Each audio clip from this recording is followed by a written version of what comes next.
Bienvenidos sean todos. Vamos a darle continuidad a este estudio que estamos llevando, titulado El Evangelio de la Serpiente, en esta novena parte. Y como ya lo hemos dicho anteriormente, este estudio tiene como propósito el sacar a la luz las mentiras heredadas, mentiras que han sido infiltradas de forma muy sutil por Hasatán en el pueblo del Eterno, el pueblo de Yahweh. Sabemos que si bien no han sido por la voluntad de los líderes, sino porque son doctrinas que se han permeado, que se han transmitido y que han llegado hasta nuestros días como doctrinas fundamentales, como doctrinas básicas. Pero hoy es el tiempo de la restauración de todas las cosas. Estamos ya en esos tiempos y por lo tanto es nuestra responsabilidad el buscar la información correcta, como Pablo lo menciona en el libro de los Hechos. Es tiempo de que nosotros seamos como los bereanos, que cada Shabbat que Pablo les enseñaba, los bereanos iban directamente a las Escrituras, iban al Tanaj, iban a los escritos del Antiguo Testamento para comprobar que lo que decía Pablo era la verdad. Primera carta del apóstol Juan, capítulo 4, nos dice exactamente lo mismo, que nosotros debemos de poner a prueba los espíritus, que debemos de juzgar los espíritus, que debemos de cuestionar a aquellas personas que vienen a hablarnos de parte del Eterno, para ver si de verdad vienen de parte del Eterno. Muchas veces hemos escuchado enseñanzas, nuevas revelaciones y doctrinas, las cuales encaminan más con el emocionalismo que con la verdad bíblica. Y es justamente el propósito de esta serie, sacar a la luz estas mentiras para poder volver a las sendas antiguas, para poder volver al camino verdadero, para caminar de una manera más certera hacia lo que el Eterno nos ha llamado. En esta ocasión vamos a hablar acerca de mentiras que Hasatán ha infiltrado sobre quién es Yahshua el Mesías, sobre quién es Jesús. Estas tres mentiras se han dado en tres niveles diferentes. Número uno, Hasatán le ha mentido al mundo, le ha mentido a la humanidad referente de quién es Yahshua. Número dos, Hasatán le ha mentido al pueblo judío, al pueblo yaudí, sobre quién es Yahshua, para que no lo reconozcan como su Mesías. Y número tres, Hasatán le ha mentido al pueblo de Yahweh, le ha mentido a los elegidos, a los escogidos, sobre quién es Yahshua, poniendo sobre de él características que no tiene. Lo vamos a ir descubriendo poco a poco. Número uno, vamos a hablar acerca de cómo Hasatán le ha mentido al mundo, una mentira que se ha permeado a lo largo ya del tiempo y que en estos días está resurgiendo más, con mucha más fuerza, porque hemos visto ahora un relativismo muy grande, hemos visto cómo las personas, las filosofías, los pensamientos se han vuelto altamente subjetivos y las personas ahora creen y piensan lo que mejor les acomoda, lo que mejor les parece o lo que ellos sienten que es lo correcto. Y vamos a ver cómo Hasatán ha metido una de las mentiras más grandes acerca de Yeshua en el mundo.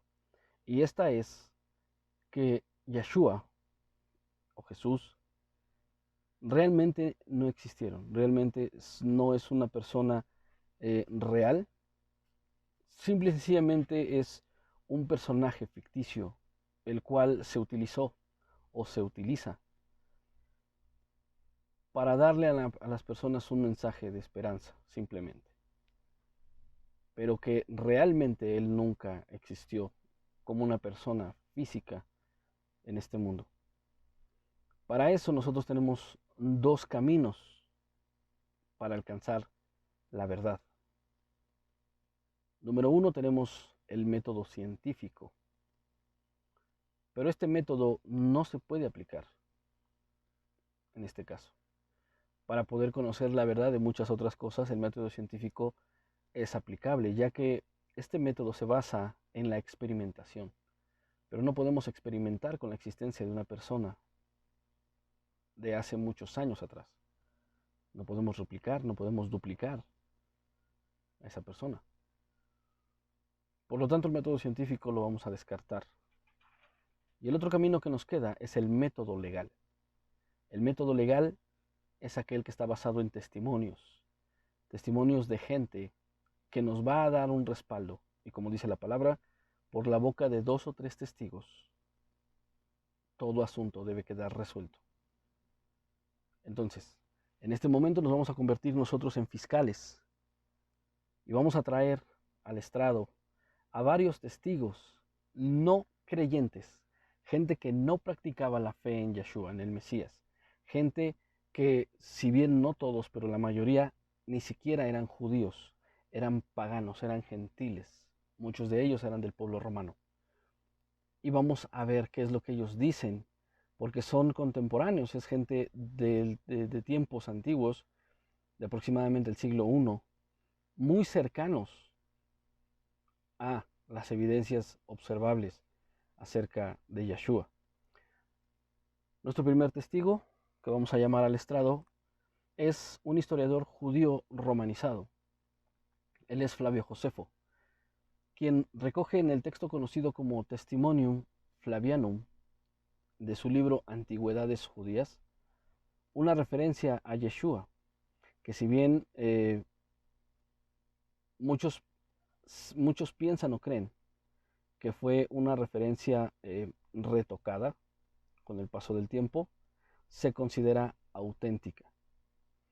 Dice así Flavio Josefo: en aquel tiempo apareció Yeshua, un hombre sabio, si es lícito llamarlo hombre, porque fue autor de asombrosos hechos, maestro de gente que recibe con gusto la verdad, y atrajo a muchos judíos y a muchos de origen griego. Y cuando Pilato, a causa de una acusación hecha por los principales de entre nosotros, lo condenó a una cruz, los que antes, le habían amado, no dejaron de hacerlo, porque él se les apareció al tercer día de nuevo y vivo. Los profetas habían anunciado este y 1000 otros hechos maravillosos acerca de él. Y hasta este mismo día, la tribu de los nazarenos, llamados así a causa de él, no ha desaparecido. Fin de la cita. En Antigüedades, capítulo 20, versículo 9, también se hace una referencia a Yahshua, quien es llamado el Mesías, al dar cuenta de la condena hacia Santiago o Jacob, el hermano del maestro, el hermano de Yeshua, cuando fue apedreado. Un judío romanizado, no practicante de la fe en Yeshua, fue nuestro primer testigo. Ahora vamos a llamar a Tácito. Tácito fue un historiador romano que vivió del año 56 al año 118 después del Mesías. Este historiador menciona al Mesías en su libro conocido como Anales, escrito hacia el año 115-116 después del Mesías. Al hablar sobre Nerón y el incendio de Roma en el año 64, informa de la sospecha que existía de que el propio emperador había ordenado el fuego y recoge, como para acallar el rumor, que Nerón creó chivos expiatorios y sometió a las torturas más refinadas a aquellos a los que el vulgo llamaba nazarenos, un grupo odiado por abominables crímenes que obviamente no cometieron. Estos se les imputaron falsamente. El nombre de nazarenos proviene del nazareno, quien bajo el reinado de Tiberio fue ejecutado por el procurador Poncio Pilato, sofocando momentáneamente la nociva superstición que se extendió de nuevo, no solo en Judea, sino también en la tierra en donde se originó, sino también en la ciudad de Roma, donde convergen y se cultivan fervientemente prácticas horrendas y vergonzosas de toda clase y de todas partes del mundo. Esto es lo que recoge Tiberio en sus escritos. Muchos historiadores modernos consideran a Flavio Josefo y a Tácito como los testimonios primitivos independientes de uno del otro, aunque también hay otras fuentes que recogen datos sobre Yeshua. Vamos con otro testigo. Plinio el Joven. Este Plinio era procónsul en Bitinia alrededor del año 111 al 113 después del Mesías y era sobrino de Plinio el Viejo. Se conservan 10 libros de cartas que escribió. En la carta 96 del libro 10, escribe al emperador Trajano para preguntarle qué debía hacer con los nazarenos, a los que se condenaba si eran denunciados. Aquí estamos hablando ya de los inicios de la persecución en contra del pueblo creyente en Yeshua. En esta carta cita 3 veces al Mesías y señala que los nazarenos decían que toda su culpa consistía en reunirse un día antes del alba y cantar himnos al Mesías para rendirle homenaje. Vamos a hacer un paréntesis aquí. Aquí tenemos una evidencia de que los primeros creyentes se reunían en Shabbat. Cuando dice que se reunían antes del alba, está hablando acerca, se debe de entender bajo el contexto del calendario hebreo. Para ellos un día terminaba en la tarde del día y comenzaba en la tarde del siguiente día, es decir, a la puesta del sol. Les pongo un ejemplo. Lunes a las 6 de la tarde, aproximadamente, cuando empieza a meterse el sol, para ellos ya sería martes. Y así sucesivamente con todos los días de la semana. Entonces, esta es una de las pruebas, una evidencia que no solamente nos habla acerca de la existencia del Mesías, sino también de la práctica de la observancia del Shabbat, la cual hablamos en uno de los videos anteriores, acerca del día que se debe de guardar para la adoración a nuestro Abacados. Plinio sigue diciendo en esta carta: decidí dejar marcharse a los que negasen haber sido nazarenos, cuando repitieron conmigo una fórmula invocando a los dioses e hicieron la ofrenda de vino e incienso a tu imagen. Paréntesis. Se había levantado una imagen del emperador Trajano, la cual se adoraba en todo el Imperio Romano. Continúo. Que a este efecto y por orden mía había sido traída al tribunal junto con las imágenes de los dioses, y cuando renegaron de su Mesías, otras gentes cuyos nombres me fueron comunicados por delatores dijeron primero que eran nazarenos y luego lo negaron. Dijeron que habían dejado de ser nazarenos 2 o 3 años antes y algunos más de 20 años. Todos ellos adoraron tu imagen y las imágenes de los dioses, lo mismo que los otros, y renegaron de su Mesías. Mantenían que la sustancia de su culpa consistía solo en lo siguiente: haberse reunido regularmente antes de la puesta del sol de un día determinado y haber cantado antifonalmente himnos a Yahweh y a su Mesías. En estas reuniones hacían voto también de no cometer crímenes, sino de guardarse del robo, de la violencia, del adulterio, de no romper ninguna promesa y de no retener un depósito cuando se los reclamen. Es decir, prácticas que van en contra de las nuestras. Fin de la cita. Trajano le contestó a Plinio diciéndole que no buscara a los nazarenos, pero que, cuando se les acusara, debían ser castigados a menos que se retractaran de ser seguidores del Mesías. Siguiente testigo. Suetonio. También fue un historiador romano. Y este Suetonio hace una referencia en su libro sobre la vida de los Césares, donde narra las vidas de los 12 primeros emperadores romanos. En el libro quinto se refiere a un tal Cristos, al mencionar la expulsión de los judíos de Roma ordenada por el emperador Claudio. Y dice así: expulsó de Roma a los judíos que adoraban siempre organizando tumultos por instigación de un tal Cristos. Esto es, a los seguidores del Mesías. La mayoría de los historiadores coinciden en que Cristos es el Mesías, porque era frecuentemente que los paganos consideraran Cristos a aquel que se le daba cierto poder, cierta superioridad en naturaleza diferente a los hombres. Y no existe ningún testimonio sobre ningún Cristos agitador desconocido. Es decir, que para el pueblo romano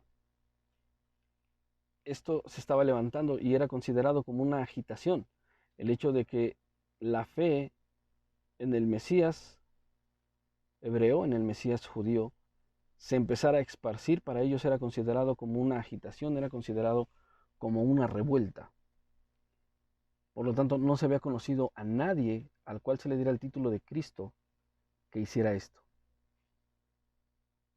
que convirtiera gentes a su fe. Luciano, otro escritor griego, Luciano de Samosata, satiriza a los nazarenos en su obra La muerte del peregrino, que dice así: consideraron a Peregrino un dios, un legislador, y le escogieron como patrón, solo inferior al hombre de Palestina que fue crucificado por haber introducido esta nueva religión en la vida de los hombres. Su primer legislador les convenció de que eran inmortales y que serían todos hermanos si negaban los dioses griegos y daban culto a aquel sofista crucificado, viviendo según sus leyes. Otro testimonio más de alguien que no es judío, hablando acerca de Yeshua. Marabar Sarapión. Este hombre escribió una carta a finales del siglo I, escrita en idioma sirio, y él escribió a su hijo, y en esta carta se refiere a Yeshua de tal manera. Aunque no lo menciona por nombre, se da a entender. Dice así la cita. ¿Qué provecho obtuvieron los atenienses al dar muerte a Sócrates? Delito que hubieron de pagar con carestía y pestes. ¿O los habitantes de Samos al quemar a Pitágoras, si su país quedó pronto anegado en arena? ¿O los hebreos al ejecutar a su sabio rey, si al poco se vieron despojados de su reino? Un Dios de justicia vengó a aquellos tres sabios. Los atenienses murieron de hambre, los samos se los tragó el mar, y los hebreos fueron muertos o expulsados de su tierra para vivir dispersos por doquier. Sócrates no murió gracias a Platón, tampoco Pitágoras a causa de la estatua de Hera, ni el rey sabio hebreo gracias a las nuevas leyes por él promulgadas. Fin de la cita. ¿Quién era ese rey sabio del cual habla y por el cual tenemos una profecía de sus propios labios que el pueblo que la ciudad de Jerusalén iba a ser destruida por Yahshua? No hay otro más. Vamos a ver ahora algo mucho más actual, un testigo mucho más moderno, mucho más actual, aunque los escritos de este testigo, que no es un testigo personal, no es una persona, sino es una serie de escritos que podemos tener accesos a ellos hoy a través del Internet. Pero este testigo que vamos a llamar es el Talmud, que recopila los escritos de rabinos desde el siglo I hasta nuestros días. Y que a pesar de no ser palabra inspirada de parte de Yahweh, nos pueden servir como un guía histórico para entender algunos contextos. Y vamos a ver qué es lo que dice el Talmud en el Tratado del Sanedrín 43, donde se menciona a Yeshu. Yeshu es un nombre dado por el Sanedrín y por los fariseos para Yahshua, el Mesías. Dice así: antes pregonó un heraldo, por tanto, solo inmediatamente antes, pero no más tiempo atrás. El efecto contra esto se enseña en la víspera de la Pascua, donde se colgó a Yeshu. 40 días antes había pregonado el heraldo: será apedreado porque ha practicado la hechicería y ha seducido a Israel, haciéndole apostatar. El que tenga que decir algo en su defensa, venga y dígalo. Pero, como no se alegó nada en su defensa, se le colgó en la víspera de Pesaj. Pesaj es una fiesta judía, la cual obviamente fue ordenada para todo el pueblo de Israel, pero recordemos que el pueblo de Israel, la casa del norte, fue dispersada y fue mezclada entre las naciones, y solamente la tribu de Judá y una fracción de la tribu de Benjamín regresaron a su tierra. Y es de ahí de donde salen los nuevos o los actuales judíos. Y ellos celebraban estas fiestas todavía. Fiestas que nosotros también debemos de observar porque fueron dadas para todos los creyentes en el Mesías. Pesaj justamente fue la celebración que estaba por iniciar cuando Yahshua fue crucificado en el madero. Por lo tanto, este heraldo del cual habla Sanedrín 43 es, sin más ni menos, que Yahshua. No cabe duda de eso. Acabamos de ver cómo no solamente trajimos uno ni dos, sino varios testigos para resolver el asunto de que históricamente sí hay pruebas, sí hay evidencias de la existencia de Yahshua, del Jesús histórico, aunque muchos se nieguen a verlas. Esas pruebas, esas evidencias están ahí. Y es altamente penoso ver y saber que en plena era de la información mucha gente prefiere abrazar la ignorancia. En plena era tecnológica en donde la información está al alcance de un clic, mucha gente prefiere seguir metida en dogmas, en ideas, en filosofías y en ideas preconcebidas y mentiras heredadas. Hasatán está manipulando la opinión pública, por así decirlo, respecto a Yeshua. Número 2. Vamos a ver ahora cómo Hasatán le ha mentido al pueblo judío, a nuestros hermanos amados de la casa del sur, de la tribu de Judá, acerca de que él, Yeshua, no es el Mesías. Y si bien sabemos que hay una profecía dada por parte del Eterno en el libro de Ezequiel, en donde se nos dice que él va a poner una venda en los ojos del pueblo de Judá para que no le reconozcan, para que no vean quién es él, esta venda ha sido puesta, o el Señor le ha permitido a Hasatán, así como le permitió poner a prueba y tocar a Job, así le ha permitido el Eterno infiltrar mentiras al pueblo de Judá, a la tribu de Judá, al pueblo judío, para que estos no reconozcan a Yeshua como su Mesías. Y vamos a ver bíblicamente en profecía mesiánica, cómo es que la misma escritura nos revela que Yeshua sí es el Mesías del pueblo de Israel, el Mesías del pueblo judío, aquel que ellos no quisieron reconocer y que gracias a esa venda que tenían en los ojos, no supieron reconocerlo y ayudaron al plan del Eterno para llevarlo a la muerte de la cruz. Punto 1. Es descendiente de Adán. La profecía dice así: y pondré enemistad entre ti y la mujer, entre tu descendencia y su descendencia. Esta te herirá en la cabeza y tú le herirás en el talón. Génesis 3:15. Aquí vemos la primera profecía mesiánica que se hace en toda la escritura y se la da justamente a Hasatán.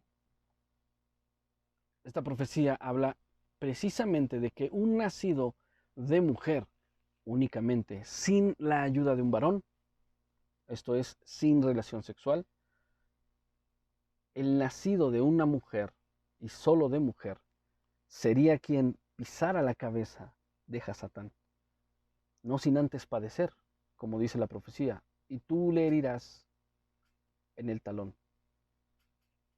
Tenía que padecer, tenía que sufrir para poder vencer a Hasatán.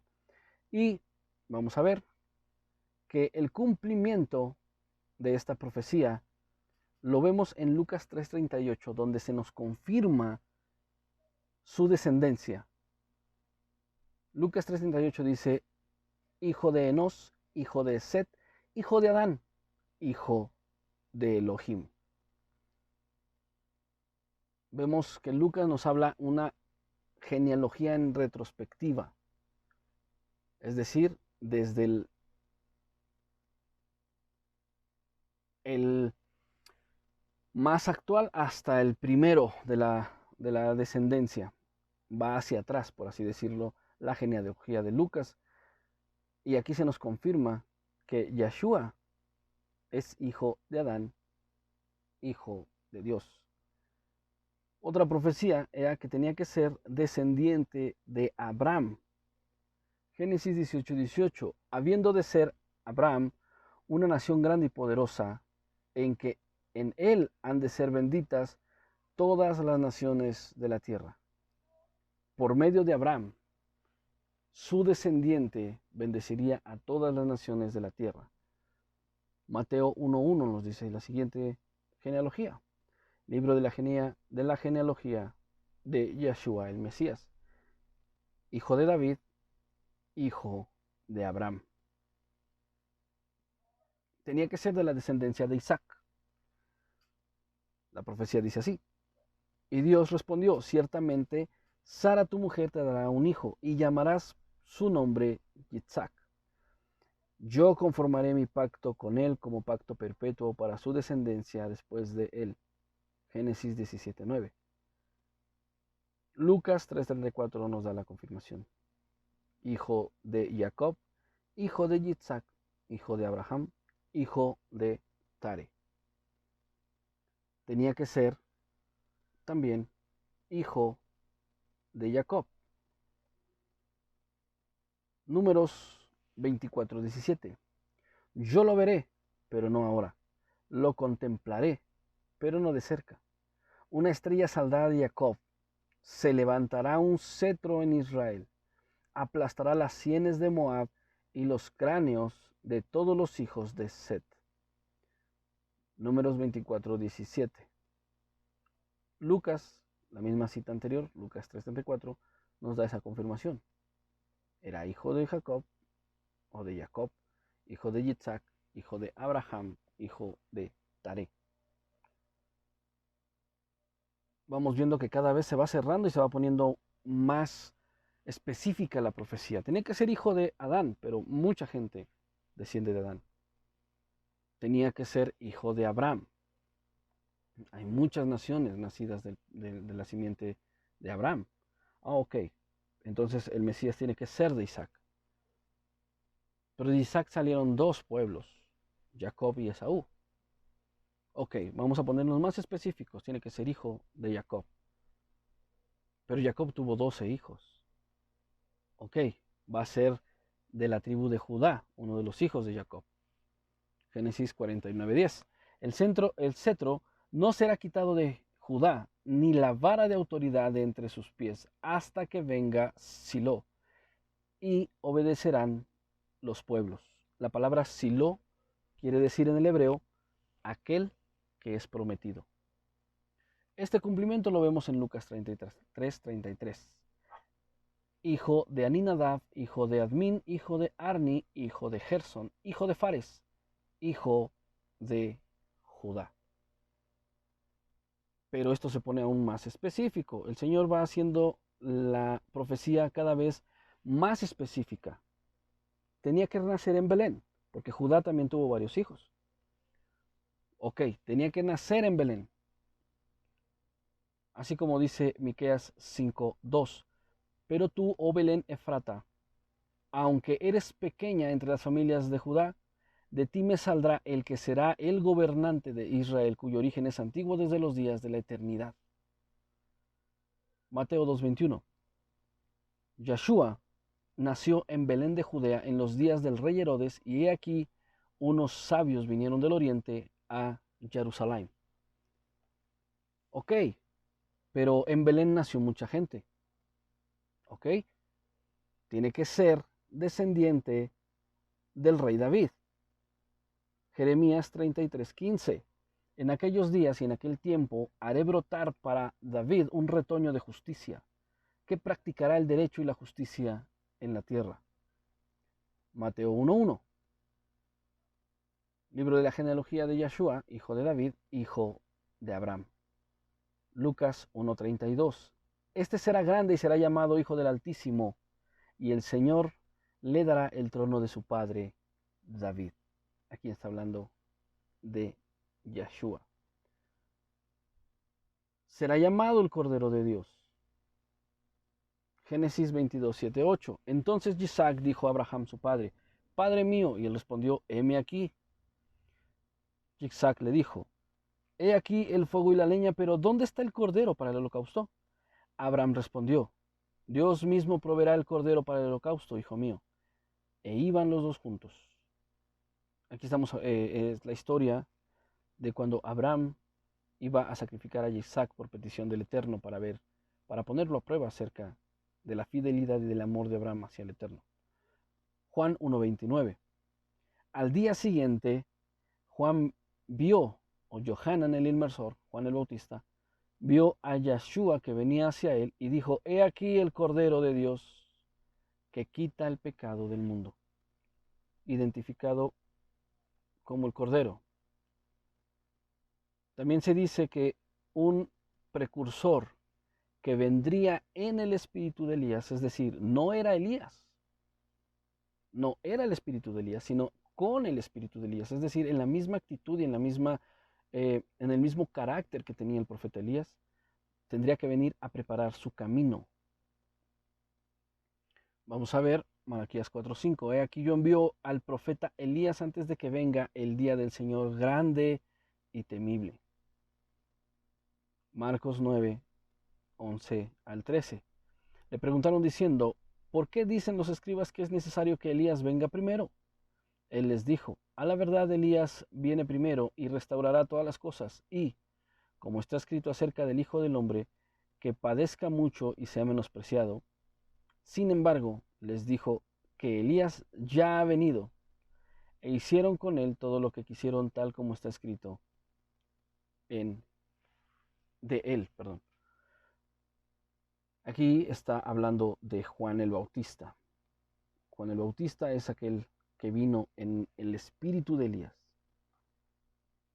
a preparar el camino del Eterno, el camino de Yahshua. Tiene que ser declarado hijo del Dios Altísimo. Salmos 2:7. Yo declararé el decreto. El Señor me ha dicho, tú eres mi hijo. Yo te engendré hoy. Mateo 3:17. He aquí una voz de los cielos decía, este es mi hijo amado, en quien tengo contentamiento. Este es mi hijo amado, el que me complace, dice en algunas otras versiones. Aquí estamos hablando del bautismo, de la inmersión de Yeshua, cuando se abren los cielos y cuando el Ruach de Yahweh se posa sobre Yeshua y él es llenado, él es lleno con el Ruach de Yahweh, y se escucha esta voz desde el cielo decir, este es mi hijo amado, en quien tengo complacencia. También se dice que enseñaría con parábolas. Salmo 78:2. Abriré mi boca en parábolas, evocaré las cosas escondidas del pasado. Mateo 13 del 34 al 35. Todo esto habló Yeshua en parábolas a las multitudes y sin parábolas no les hablaba. De manera que se cumplió lo dicho por medio del profeta, diciendo, abriré mi boca con parábolas, publicaré cosas que han estado ocultas desde la fundación del mundo.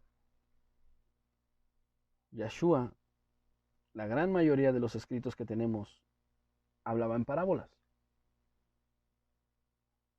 También hay una profecía que dice que visitaría Galilea y sería la luz de los pueblos. Isaías 9:1. Sin embargo, no tendrá obscuridad la que estaba en angustia. En tiempos anteriores, él humilló la tierra de Zabulón y la tierra de Neftalí. Pero en tiempos posteriores traerá gloria a Galilea de los gentiles, camino del mar, al otro lado del Jordán. Y podemos ver en Mateo 4, del 12 al 17, el cumplimiento de esta profecía. También en Deuteronomio 18:15 nos dice que él sería profeta para su pueblo. El Señor tu Dios te levantará un profeta como yo en medio de ti, de entre tus hermanos. A él escucharán.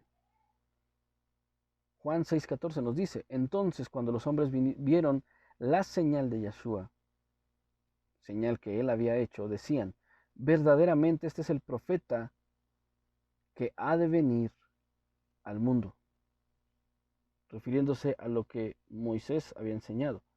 También Yeshua le dice a los fariseos, escudriñad las escrituras, pues en ella os parece que está la vida eterna.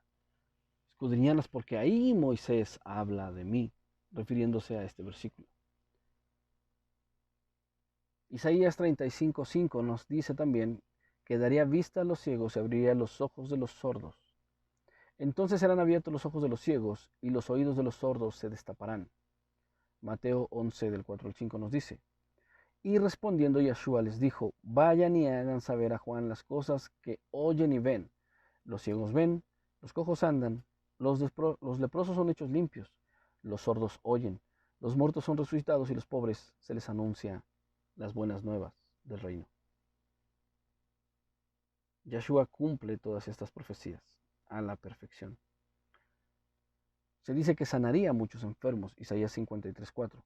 Ciertamente Él llevó nuestras enfermedades y sufrió nuestros dolores. Nosotros lo tuvimos por azotado, como herido de Dios y afligido. Mateo 8:16. Al atardecer trajeron a él muchos endemoniados. Con su palabra echó fuera a los espíritus y sanó a todos los enfermos. También está escrito que no creerían en él. Isaías 53:1. ¿Quién ha creído a nuestro anuncio? ¿Sobre quién se ha manifestado el brazo del Señor? Juan 12:37. Pero a pesar de haber hecho tantas señales delante de ellos, no creían en él, para que se cumpliese la palabra del profeta Isaías que dijo: Señor, ¿quién ha creído a nuestro mensaje? ¿A quién se le ha revelado el brazo del Señor? Eso es claro, eso es muy claro. Sabemos que Yahshua cumple todas estas profecías. Sería rechazado por su propio pueblo. Isaías 53:3. Fue despreciado y desechado por los hombres, varón de dolores y experimentado en sufrimiento, y como escondimos el rostro de él, lo menospreciamos y no lo estimamos. Juan 1:11 dice: a lo suyo vino y los suyos no le recibieron. Entraría en Jerusalén montado en un asno. Zacarías 9:9. Alégrate mucho, oh hija de Sión, da voces de júbilo, oh hija de Jerusalén, que aquí tu rey viene a ti, justo y victorioso, humilde y montado sobre un asno, sobre un borriquillo, hijo de asna. Vemos en Mateo 21, del 1 al 11, que esto lo cumple a la perfección Yahshua. También la traición de Judas está profetizada para dar cumplimiento a las profecías de que él era el Mesías, de que Yahshua era el Mesías. Salmos 41:9. Aún mi amigo íntimo en quien yo confiaba y quien comía de mi pan ha levantado contra mí su mano.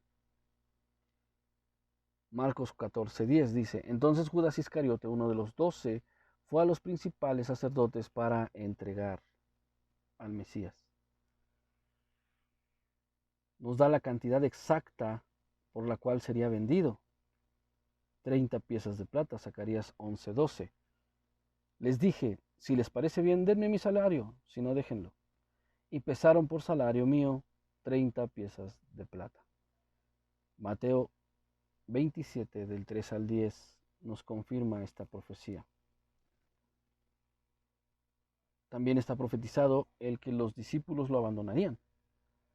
Zacarías 13:7. Levántate, oh espada, contra mi pastor y contra el hombre compañero mío.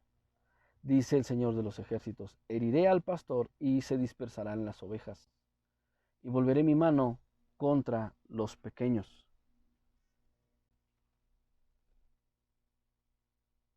Mateo 26:31 dice así: entonces Yahshua les dijo: todos ustedes se escandalizarán de mí esta noche, porque está escrito: heriré al pastor y las ovejas del rebaño serán dispersadas.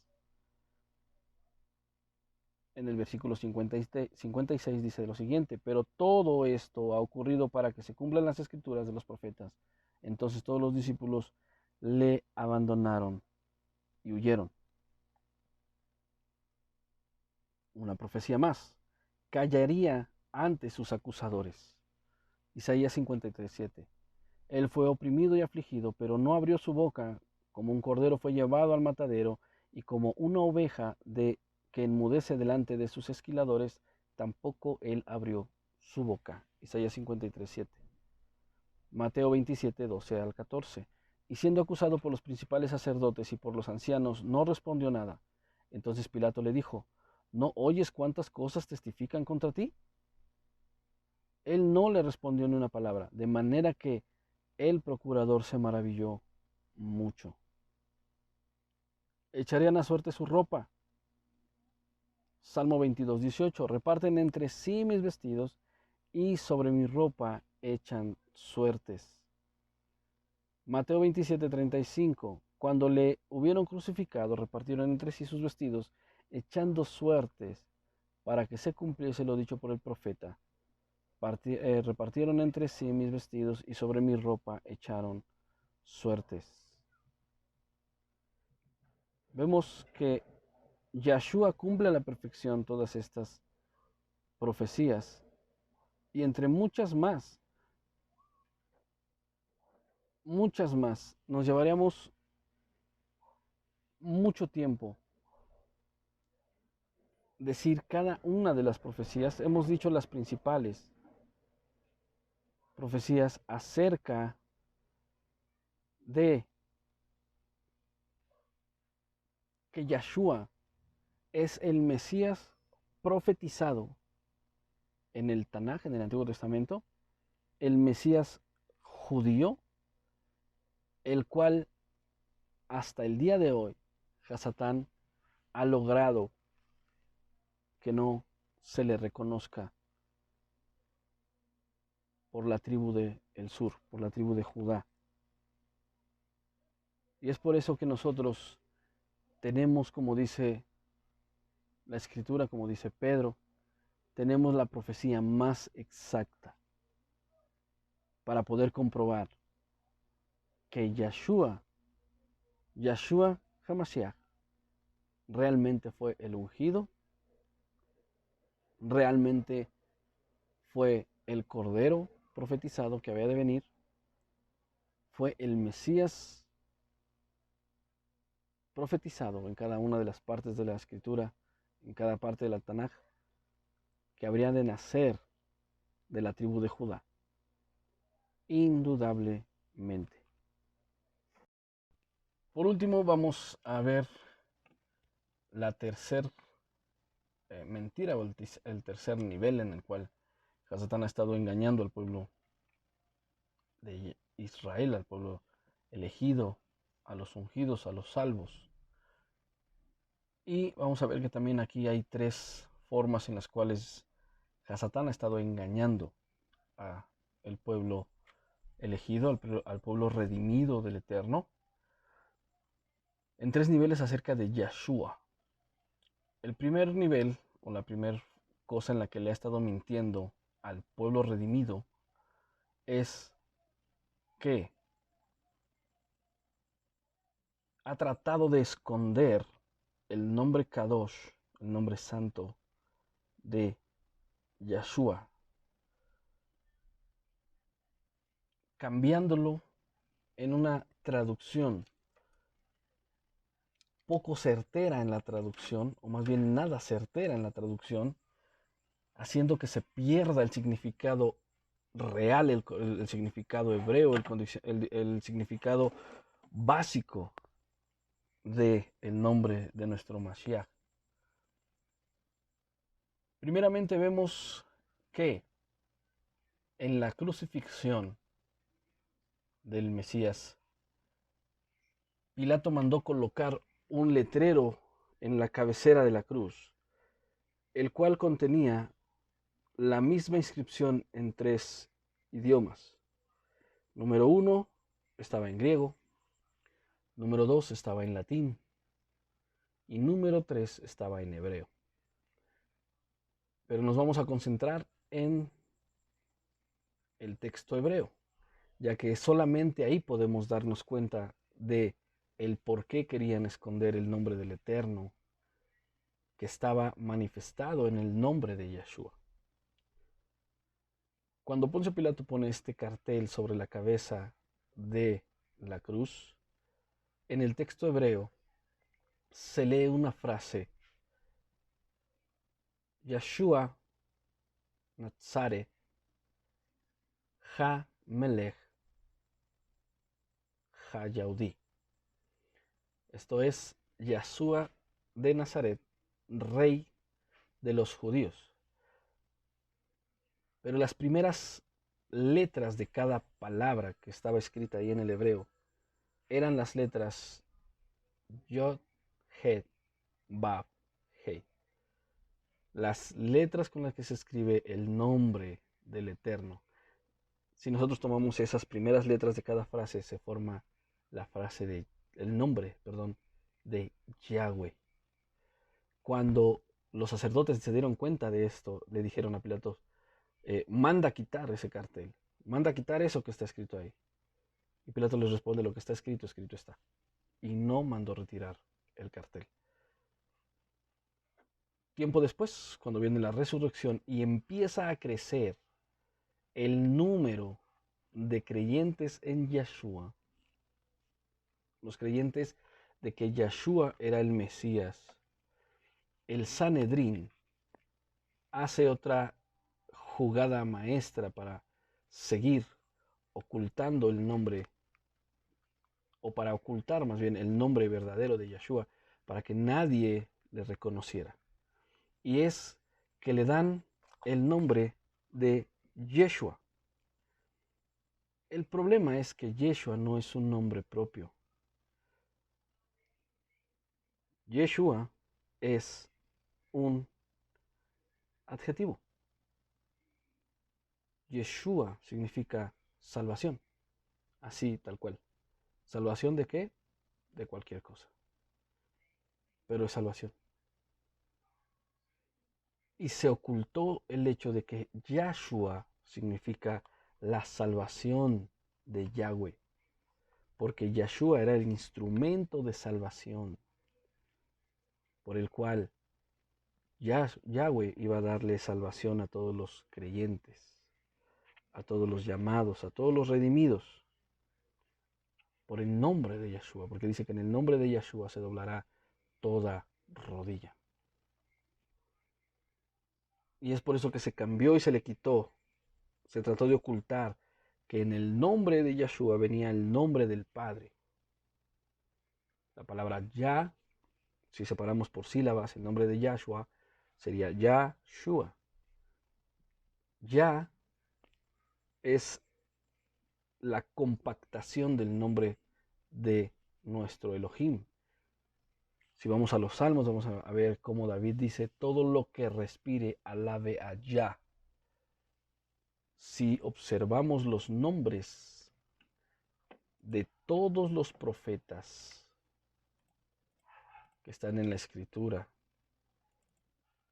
que en español sus nombres se traducen como o terminan con la sílaba ias, todos esos profetas también tienen el Yah en sus nombres.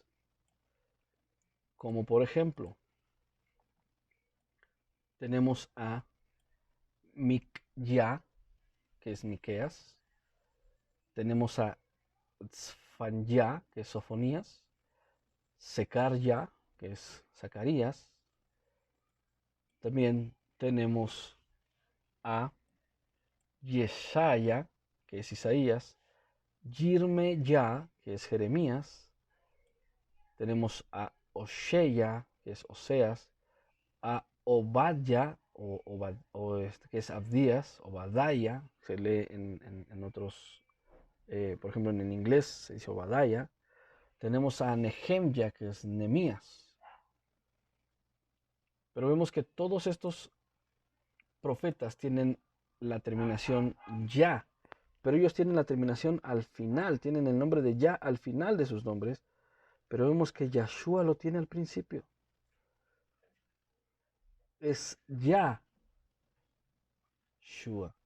La palabra Shua significa salvación. Por eso el nombre compuesto ya de Yahshua significa la salvación que viene de Yahweh, la salvación dada por Yahweh. Yeshua simplemente significa salvador, salvación, porque ni siquiera significa salvador. Salvador sería Yehoshua, que traducido a nuestro español sería el nombre de Josué. Yahoshua sería la pronunciación correcta y traducido sería Josué, el nombre de Josué. Dice el nombre de Josué, que es Yahoshua, sería Yahweh es, o Yahweh dará salvación. Pero Yahoshua no puede ser el nombre del Mesías, ya que el nombre tiene que ser dado de forma especial, porque dice que es un nombre sobre todo otro nombre, y Yahoshua es un nombre que tienen muchos personajes bíblicos. Sacerdotes, el mismo Josué lleva este nombre. Entonces es un nombre ya utilizado por muchos hombres citados en la Escritura, por lo cual no puede ser el nombre del Mesías. Por eso el nombre es Yahshua. Cuando el Sanedrín lo cambia y le pone Yeshua, salvación, así a secas.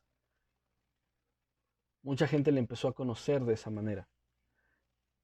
Cuando los creyentes en el Mesías empezaron a crecer, hablando en términos generales para que se entienda, cuando la cristiandad empezó a crecer,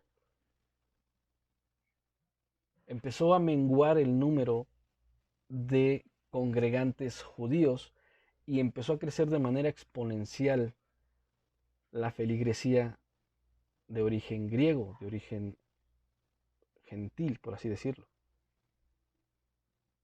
insertando así filosofías e ideologías de la mente griega dentro de lo que es la creencia central, la creencia hebrea del Mesías. Una vez que empezó a subir esta tendencia helénica dentro de las congregaciones mesiánicas, dentro de las congregaciones de fe hacia el Mesías, con eso también vino un cambio, otro cambio en el nombre de nuestro Salvador. Esto es, que empezaron a traducir el nombre, comenzaron a pasar el nombre hebreo, o más bien el adjetivo hebreo que le habían dado, Yeshua, al idioma griego.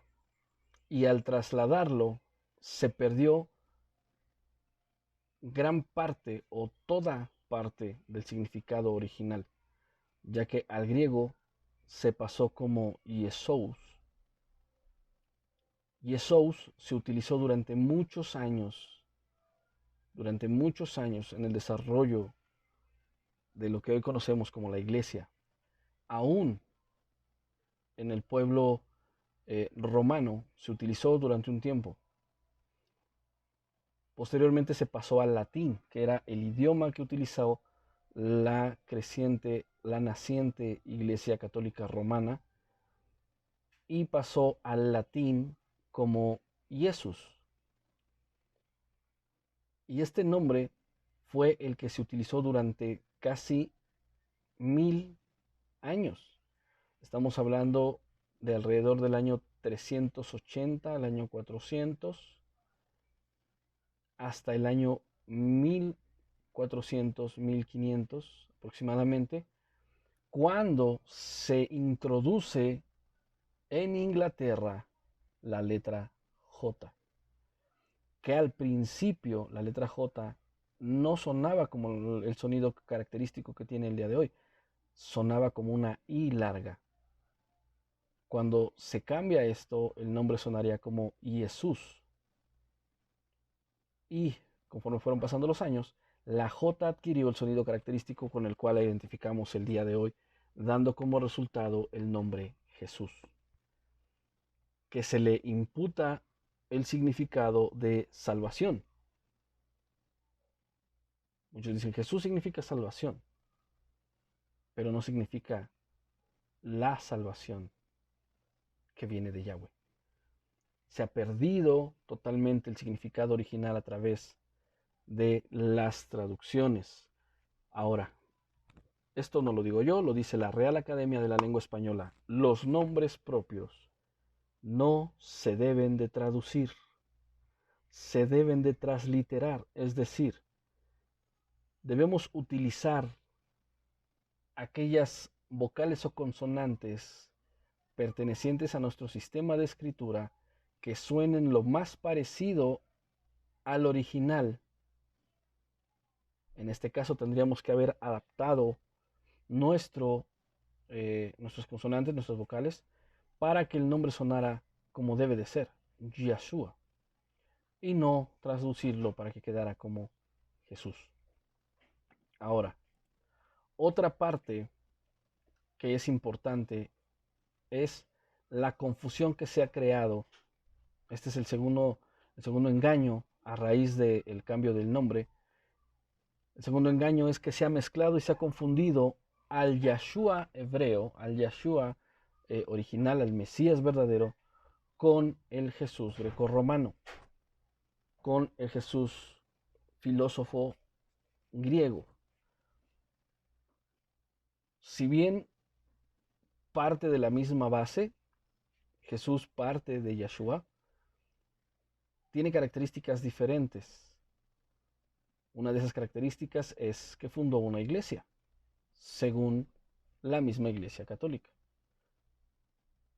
Jesús fundó una iglesia. Jesús vino a quitar el Shabbat como día de adoración. Jesús vino a quitar la observancia de la Torá, a abolir las fiestas, a abolir casi todo lo que se refiere al pueblo o a la preservación de las prácticas del pueblo judío. Jesús vino a terminar con todo eso. Ahora, en el Concilio Niceno, alrededor del año 380, se le dieron atributos a Jesús que no se le habían dado durante los primeros 300 años de la predicación del Evangelio. Y eso uno de esos aspectos lo vamos a tratar un poco más a fondo. Pero a Jesús se le injertó dentro de una Trinidad: Dios Padre, Dios Hijo y Dios Espíritu Santo. Doctrina que no aparece en la Biblia. Doctrina que no aparece en las predicaciones de los apóstoles al principio de la predicación del Evangelio, sino que aparece hasta mucho tiempo después del Concilio Niceno. Mientras que, en comparación y en contraste con Yeshua, con el hebreo, con el Mesías de Israel, Yeshua vino a cumplir la Torá, vino a guardar los mandamientos del Eterno, vino por las ovejas perdidas del pueblo de Israel, vino en el nombre y en el poder del Abba Kadosh. Era un judío practicante que no vino a fundar absolutamente ninguna iglesia. Vino para reconciliar a aquellos que se han perdido con el Padre Todopoderoso.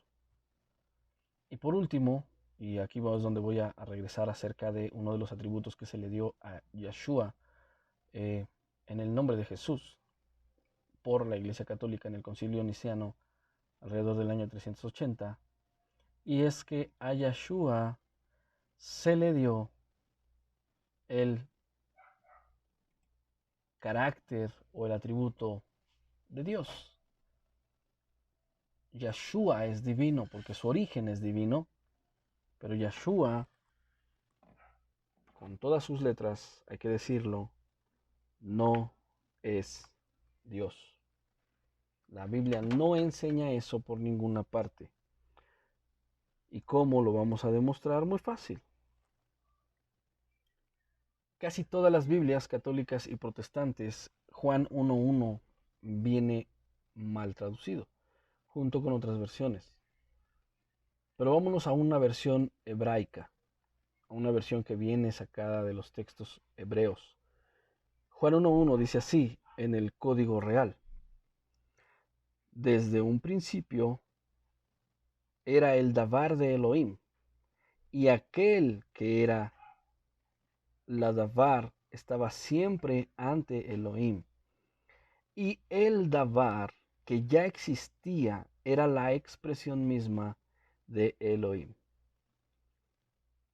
Vamos a leerlo en una versión que es la versión israelita nazarena, que dice de la siguiente manera: en el principio existía la Davar, y la Davar estaba con el Eterno, y la Davar era poderosa. Si buscamos otras traducciones vamos a encontrar mucha similitud en lo que estas dos versiones nos están diciendo. Versiones más purificadas, versiones mucho más limpias y no tendenciosas hacia lo que pues nos quieren hacer ver o lo que la Iglesia Católica nos quiso hacer ver. Vamos a ver algunos textos de la Escritura para comprobar qué es lo que realmente nos expone la Escritura acerca de Yeshua. Mateo 11:27 dice, mi Padre me lo ha entregado todo a mí. En verdad, nadie conoce realmente al Hijo excepto el Padre, y nadie conoce realmente al Padre sino el Hijo, y aquellos a quienes el Hijo quiera revelarlo. En este versículo queda más que claro que Yeshua está hablando de dos personas que, aunque se conocen íntimamente, son independientes la una de la otra. Juan 8, del versículo 13 al 18, dice así, los fariseos respondieron, tú haces estas declaraciones acerca de ti mismo, un testimonio así no es válido. Estas afirmaciones sí son válidas, aunque las diga de mí mismo, respondió Yeshua, pues sé de dónde vengo y a dónde voy. Por eso es que algo que ustedes no saben de mí. Ustedes me juzgan con criterios humanos, pero yo no juzgo a nadie. Y si lo hiciera, mi justo sería correcto en todo sentido, porque no estoy solo. El Padre que me envió está conmigo. La misma ley, la misma Torah, establece que si dos personas concuerdan en algo, su testimonio se acepta como un hecho. Yo soy uno de los testigos y mi Padre quien me envió es el otro. Palabras del mismo Yeshua a los fariseos, quienes refutaban que él fuera la luz del mundo, dan un testimonio total de que él y el Padre son dos personas diferentes. Juan 17:5 dice, ahora Padre, llévame a la gloria que compartíamos antes de que comenzara el mundo. Yo jamás he visto a alguien compartir algo consigo mismo. Creo que eso sería algo totalmente ilógico, irrisorio. Si alguien se comparte, o si algo se comparte más bien, es con alguien más, con otra persona. Juan 17 dice en el versículo 10 y 11, todos los que son míos te pertenecen y me los has dado, para que me den gloria. Ahora me voy del mundo, ellos se quedan en este lugar, pero yo voy a ti, Padre Santo. Tú me has dado tu nombre, ahora protégelos en el poder de tu nombre, para que estén unidos como lo estamos nosotros. Verso 20 al 23 del mismo Juan 17. No te pido solo por estos discípulos, sino también por todos los que creerán en mí por el mensaje de ellos. Te pido que todos sean uno, así como tú y yo somos uno, es decir, como tú estás en mí y yo estoy en ti, y que ellos estén en nosotros, para que el mundo crea que tú me enviaste. Les he dado la gloria que tú me diste para que sean uno como nosotros somos uno. Yo estoy en ellos y tú estás en mí. Que gocen de una unidad tan perfecta que el mundo sepa que tú me enviaste y que los amas tanto como me amas a mí. Es evidente que en estos versículos del Evangelio de Yohanan o de Juan, en este versículo, Yeshua es muy claro al explicar que la unidad en la cual está con el Padre, la ejad, la unión entre ellos, es que tienen el mismo sentir, el mismo pensar, el mismo actuar, el mismo propósito, aunque son dos personas independientes, así como los discípulos. Hebreos 1, verso 1 y 2 dice, hace mucho tiempo Elohim habló muchas veces y de diversas maneras a nuestros antepasados por medio de los profetas. Y ahora, en estos últimos días, nos ha hablado por medio de su Hijo. Elohim le prometió, todo al Hijo como herencia y mediante el Hijo creó el universo. Los profetas no eran ni venían del Padre. Eran seres humanos independientes al Padre, a quienes usó para hablarle al pueblo de Israel. Ahora, cabe señalar que una herencia no se le queda al mismo que hereda, porque siguen siendo sus posesiones. Al hablar de una herencia es porque tiene que pasar a otras manos esas posesiones. Y cuando nos dice que nos ha hablado por medio del Hijo, no quiere decir que Él hable como Hijo, siendo Él mismo. Aquí sigue hablando de dos personas independientes. Apocalipsis 5:13, y entonces oí a toda criatura en el cielo, en la tierra, debajo de la tierra y en el mar, que cantaban: bendición y honor y gloria y poder le pertenecen a aquel que está sentado en el trono y al Cordero por siempre y para siempre. ¿Quién estaba cantando aquí? ¿Y cuántas personas estaban viendo? Aquí son los ángeles y están viendo a dos personas, uno sentado en el trono y al Cordero que estaba a su lado. Toda la creación reconoce que son dos personas y no una sola. ¿En qué se basa la vida eterna según enseñó el Mesías? Juan 17 dice así, el versículo 1 en adelante. Terminadas estas palabras, Yeshua levantó la vista al Shamayim, al cielo, y dijo: Abba, ha llegado la hora. Da tefiret a tu Ben para que el Ben te dé tefiret a ti. Pues le has dado autoridad sobre toda persona para que les des vida eterna a todos los que le has dado. Y de esto depende la vida eterna, que te conozcan a ti como el único Elohe verdadero y a mí como el Mashiach que tú has enviado. Nótese que en esta oración que Yeshua dirigió al Abba, al Padre, él mismo nos dijo que el Padre es el único Elohe verdadero, el único Dios verdadero. Ahora, Yeshua mismo aquí está hablando de dos personas independientes, de dos seres independientes, que te conozcan a ti y a mí. Si Él nos está enseñando esto, decir lo contrario es apartarse de sus enseñanzas. Ahora veamos el apóstol Pablo. ¿Qué afirmación presentó como la base de la fe de Israel? Primera de Corintios 8, 5 al 6 dice así: porque aunque haya algunos llamados Elohim, sea en el cielo o en la tierra, como hay muchos Elohim y muchos soberanos, sin embargo para nosotros no hay más que un solo Elohe, el Padre, de quien proceden todas las cosas, para quien vivimos, y un solo soberano, Yeshua el Mashiach, mediante el cual existen todas las cosas y por medio de quien vivimos también nosotros. Cualquiera que lea este pasaje sin el preconcepto trinitario verá claramente que el apóstol Shaul, el apóstol Pablo, enseñó exactamente lo mismo que enseñó Yeshua de Nazaret, que hay un solo Elohe, un solo Dios, y que ese solo Elohe es el Padre. Shaul añade que Yeshua es Señor o amo para nosotros. Eso significa soberano. Eso es porque Él es el Mesías nombrado por el Padre y es el rabino de nuestra fe, es el maestro de nuestra fe. La palabra Señor viene del hebreo Adón, que significa amo, maestro, dignatario. Alguien que está por encima de. Yeshua está en posición encima de nosotros. Por eso Él es nuestro soberano. Ahora vamos a ver en qué posición coloca Shaul o Pablo al Mesías con relación al Creador y a los hombres.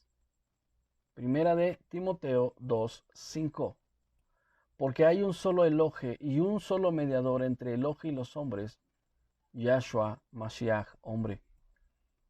Pablo repite de nuevo que hay un solo Elohe y que al lado de ese Elohe, de ese Dios, hay un mediador que es el Mesías.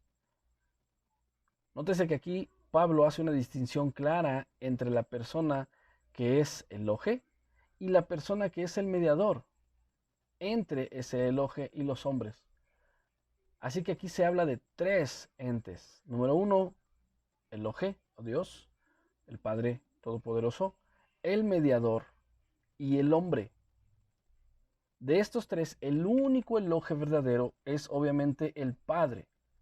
El único mediador es Yeshua y el hombre es el receptor o es quien es el beneficiado de tener un mediador. Además, este pasaje nos muestra que aún después de glorificado en el cielo, Yeshua sigue siendo hombre, pues Pablo aún lo llama de esta manera. Al final del versículo podemos ver que Pablo sigue diciendo a Yeshua, el Mashiach, el hombre. ¿Qué representa el Hijo en el antiguo pacto como un ser aparte de Yahweh? Salmo 2.2. Vamos a ver desde el Salmo 2.1 para que se pueda entrar en contexto. ¿Por qué se amotinan las naciones y los pueblos fraguan planes vanos? Se levantan los reyes de la tierra y conspiran los principales unidos contra Yahweh y contra su ungido, su Mashiach. Versículo 11 dice, sírvanle a Yahweh con respeto, alégrense con reverencia, honren al Hijo, no sea que Él se enoje y perezcan ustedes en el camino, al encenderse su ira en un momento. Felices todos los que en Él se refugian. Este salmo profético se habla de dos personas, Yahweh por un lado y su ungido por el otro. La palabra ungido en hebreo es Mashiach. Así que Yahweh es una persona, así que nos deja claro que Yahweh es una persona y su Mashiach es otra persona.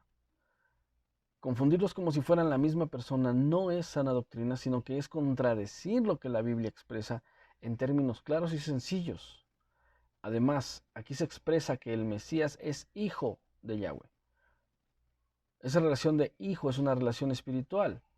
No es que el Eterno lo haya engendrado literalmente con una diosa celestial, por así decirlo, sino que es el hijo por cuanto Él lo produjo, por cuanto Él lo eligió, por cuanto Él lo ungió.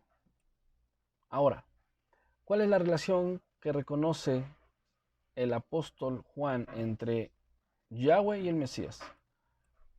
Juan 20:30 dice así, por cierto, Yeshua hizo muchos otros milagros en presencia de sus discípulos, los cuales no están escritos en este libro, pero estas cosas se han escrito para que ustedes crean que Yeshua es el Mashiach, el Hijo de Elohim, el Hijo de Dios, y para que creyendo tengan vida en su nombre.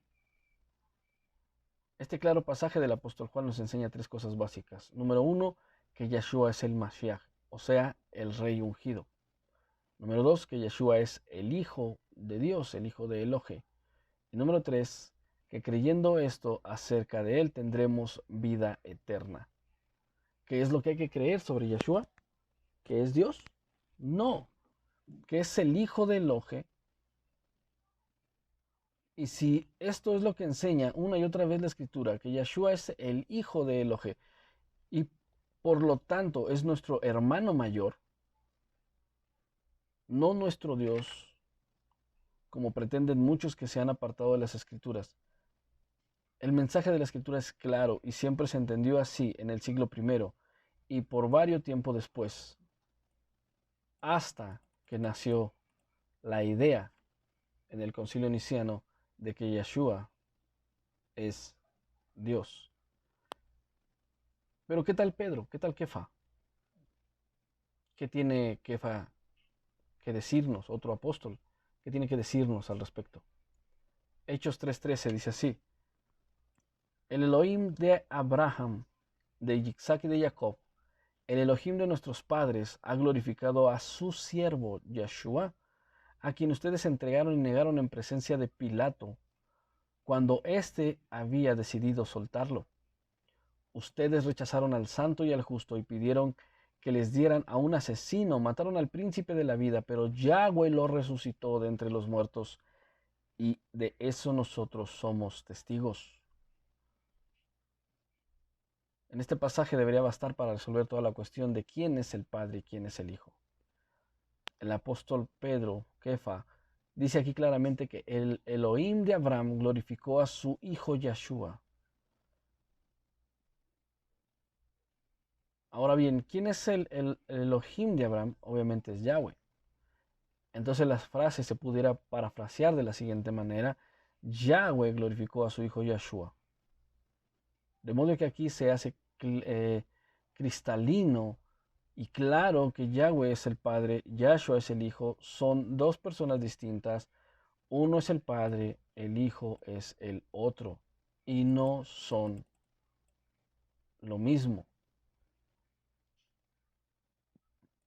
Ahora, vamos a ver palabras del mismo Yeshua refiriéndose al Padre de una manera muy peculiar.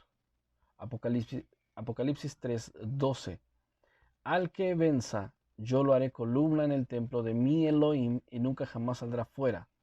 Y escribiré sobre él el nombre de mi Elohim y el nombre de la ciudad de mi Elohim, la nueva Jerusalén que desciende del cielo, enviada por mi Elohim y mi nombre nuevo.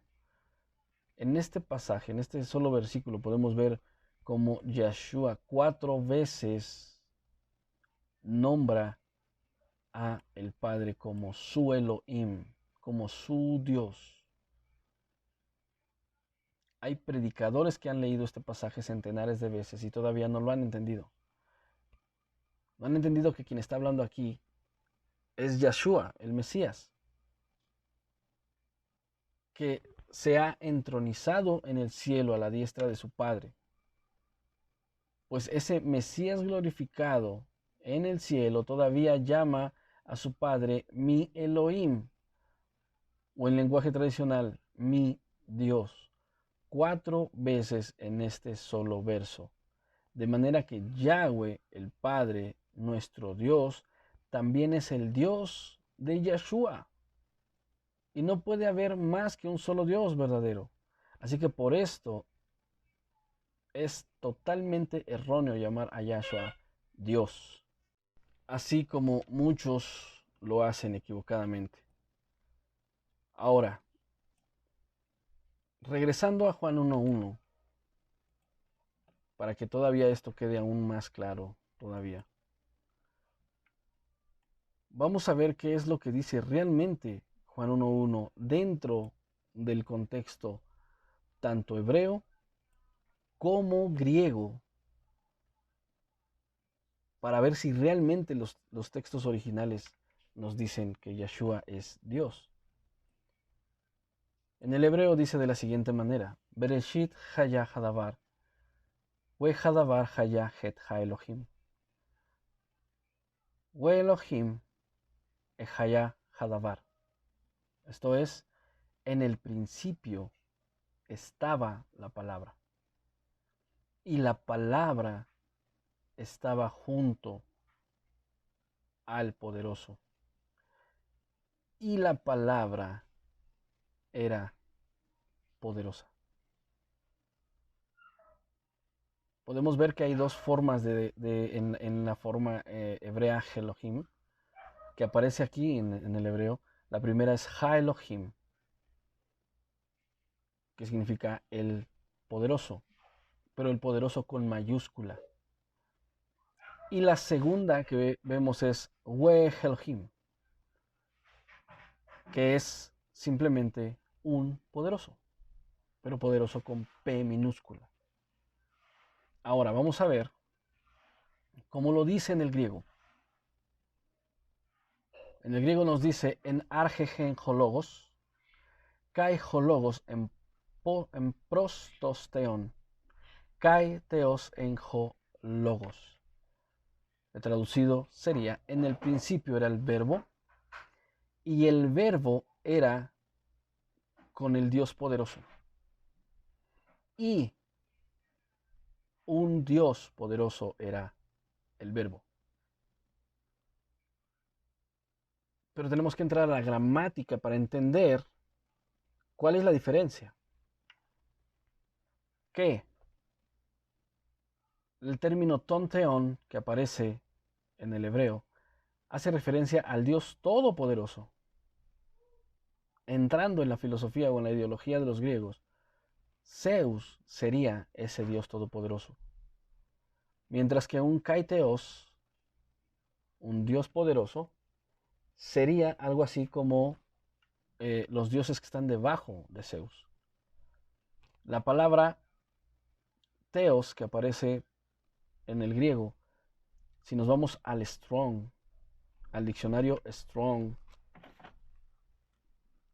que es un diccionario el cual hemos recomendado muchísimo, muchísimo, muchísimo, que es bueno que lo utilicen. Vamos a ver que la palabra que aparece ahí es en el Strong 2316. El Strong 2316. Y nos hace también un... nos va a llevar a lo que es el G2316, el cual nos dice que la palabra significa parecido a Dios. Jamás dice que sea un Dios altísimo o un Dios supremo. Entonces confirmamos por medio de la gramática que Juan 1.1 jamás está enseñando que el verbo sea Dios. Lo que nos está enseñando es que su naturaleza efectivamente es divina, pero no contiene deidad. Una cosa es ser una deidad y otra cosa es ser divino. Los ángeles son divinos, su naturaleza es divina, pero no son dioses, no son deidades. Asimismo, Yeshua es el soberano aún de los ángeles, está por encima de los ángeles, pero no está al nivel del Padre. Y esto hay que tenerlo bien, bien presente.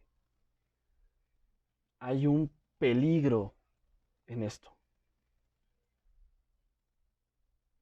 porque le estamos quitando la adoración al Padre para entregársela al Hijo, cosa que el Hijo jamás permitió, cosa que el Hijo jamás dijo que hiciéramos.